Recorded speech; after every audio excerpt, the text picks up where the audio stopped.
السلام عليكم يا حبايب قلبي، سما سلام من السعوديه لمصر. يا رب تكونوا بخير وبأحسن حال. النهارده يا جماعه احنا كنت جايه اصور لكم فيديو في سوق العزيزيه بتاع الطيور، بس للاسف ما لقيتش طيور ولا لقيت اصلا السوق. لقيت السوق فاضي بالشكل اللي انتم شايفينه ده.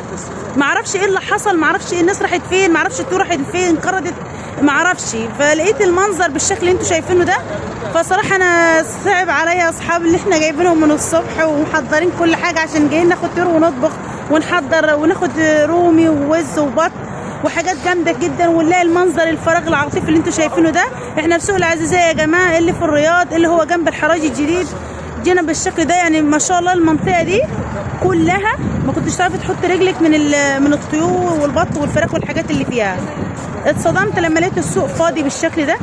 واصحابي طبعا انا زعلانه على اصحابي اللي انا عشمتهم وهم محضرين حاجاتهم ومحتاجاتهم، ولقيت السوق فاضي بالشكل اللي انتم شايفينه ده. ما لقيتش غير الاخين اللي قاعدين على الكراسي تقريبا. مش عارفه يعني انا اقول لهم ايه بس ولا عيد ايه. يلا الحمد لله، هذا من فضل ربي. شايفين السوق فاضي، يعني انا هنا ما كنتش تعرفي تحط رجلك من السوق، من الطيور والبط والحمام والحاجات الحلوه.